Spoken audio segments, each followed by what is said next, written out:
Genesis chapter 44. Hi, I'm Lydia and I'm currently reading the entire Bible chapter by chapter, day by day until I get to the end of it. But that's a bit of a lie. I was reading it chapter by chapter, day by day until I fell off about a week ago. I had a bunch of pre-recorded videos, so it's not as dramatic on here, but it was about a week ago that since I've read. And it's been a weird, rough week. It's almost as if when you get further away from God, you feel worse. It's almost as if we're meant to strive to be closer and closer to him every single day. So with my self call out done, let's get into it. Let's start again. Genesis chapter 44. Here we go. We're in the middle of Joseph's story, so we're coming to the end of it now. A silver cup in a sack. Now Joseph gave these instructions to the steward of his house. Fill the men's sacks with as much food as they can carry, and put each man's silver in the mouth of his sack. Then put my cup, the silver one, in the mouth of the youngest one's sack, along with the silver for his grain. And he did as Joseph said.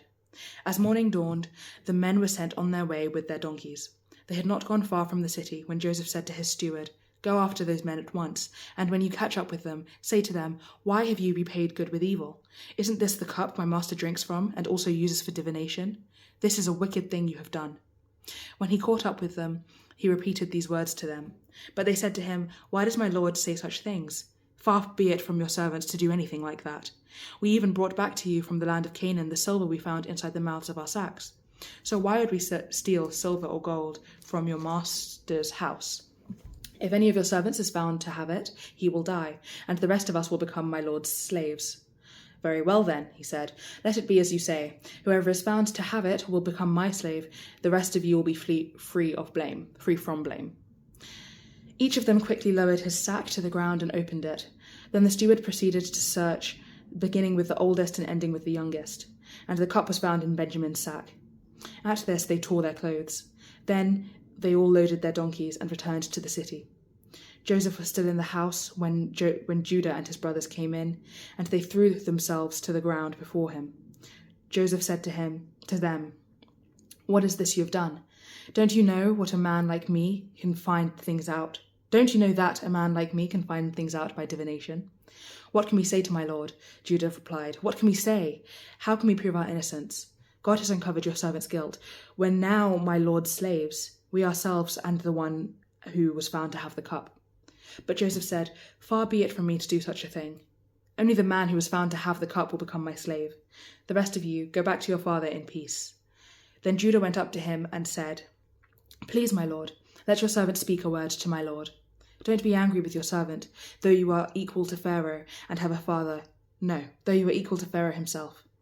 My lord asked his servants, 'Do you have a father or a brother?' And we answered, 'We have an aged father, and there is a young son born to him in his old age. His brother is dead, and he is the only one of his mother's sons left, and his father loves him.'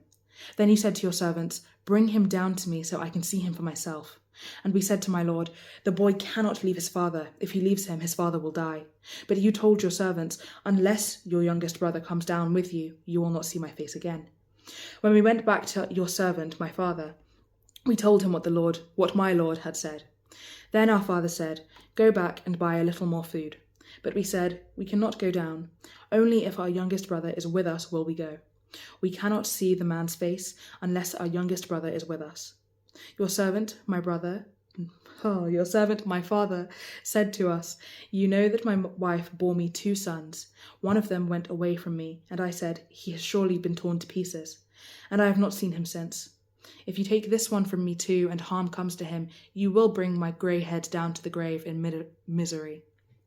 So now, if the boy is not with us when I go back to your servant my father, and if my father, whose life is closely bound up with the boy's life, sees that the boy is not there, he will die. Your servants will bring the grey head of our father down to the grave in sorrow.' Your servant guaranteed the boy's safety to my father. I said, 'If I do not bring him back to you, I will bear the blame before you, my father, all my life. Now then, please let your servant remain here as my lord's slave in place of the boy, and let the boy return with his brothers. How can I go back to my father if the boy is not with me? No, do not let me see the misery that would come down upon my father.'" Right. Thank you so much for joining me today. Thank you for reading the Bible with me and for pouring into your own relationship with God. This is great stuff. I'm happy for you. And I pray that I see you guys tomorrow. You know, God willing, it will happen. If not, then may God bless you today and tomorrow. And yeah, I'll see you soon. Bye.